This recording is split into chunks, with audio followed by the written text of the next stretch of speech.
नमस्कार, मी शामराव मोकाशी, अध्यक्ष राजाराम बापू पाटील इच्छा संघटना।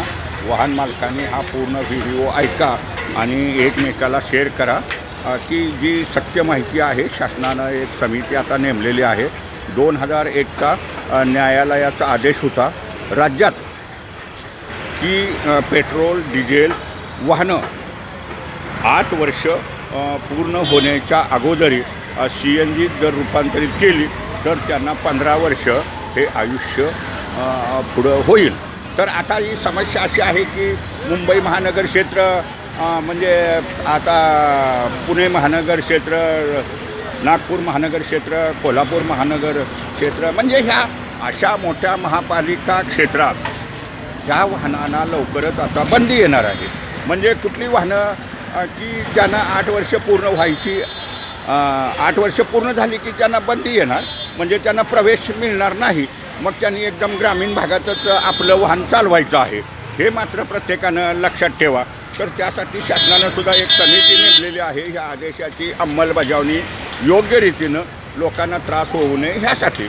तर एक न्यायालयाचं त्याच्यात ऑप्शन आहे की तुम्हाला म्हणजे ते जर तुम्ही CNG वाहनं रूपांतरित केली तर तुम्ही ते प्रवेश करणार, म्हणजे त्यांना कुठली अडचण नाही।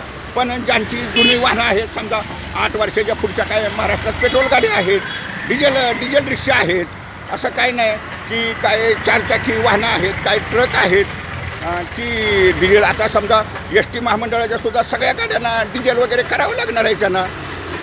या निर्णयामुळं ST महामंडळाच्या सुद्धा सर्व गाड्या ह्या जुन्या गाड्या आहेत डिझेल पेट्रोलवरच्या, त्यांना सुद्धा कराव्या लागतील। की नगरपालिकेच्या परिवहन सेवांच्या ज्या काही गाड्या आहेत आणि त्या डिझेल आणि पेट्रोलवरती चालत असतील तर ह्यांना शहरा भागातच प्रवेशबंदी होणार आहे। त्याच्यामुळं प्रत्येकानं ज्यांची वाहनं पेट्रोलवरती किंवा डिझेलवरती आहेत त्याने लवकरात लवकर CNG रूपांतरित करून घ्या, नाहीतर हे कायदा आता 2-4 महिन्याचा निर्णय होतील। समितीचे निष्कर्ष आले की त्याची अंमलबजावणी होत असते। तुम्हाला अजून वेळ आहे। न्यायालयानं काय असं म्हणलेलं नाही की ती वाहनं भंगार करा म्हणून, पण 8 वर्षाच्या पूर्ण झालं की ते वाहन CNG LPG किंवा इलेक्ट्रॉनिक ह्याच्यात तुम्हाला ते रूपांतरित करावं लागणार आहे।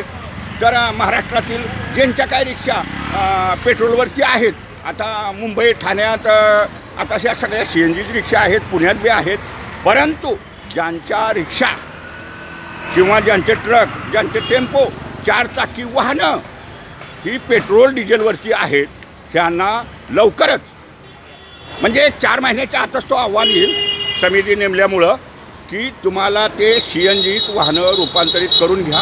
हा एक न्यायालयानं काय असं म्हटलेलं नाही की ह्यांच्या गाड्या 8 वर्षानं भंगार करा, पण 8 वर्षे तुमची पूर्ण होण्याच्या अगोदरी तुम्हाला ती वाहनं CNG रूपांतरित करा। RTOमध्ये तुम्हाला त्याचं रजिस्ट्रेशन होतं, नाहीतर कुठल्याही नगरपालिका क्षेत्रात म्हणजे समजा तुमची नाशिक महापालिका आहे तिथंसुद्धा प्रवेश मिळणार नाही, पुण्यात मिळणार नाही, मुंबईत मिळणार नाही, नवी मुंबईत मिळणार नाही, तुम्हाला कुठलीही गाडी असून द्या मग। आणि हे काय हो, गाड्या विकणारे, जुन्या गाड्या विकणारे तुम्हाला कशा बी विकतील, आणि जुन्या गाड्या घेताना सुद्धा 100 वेळ विचार करा।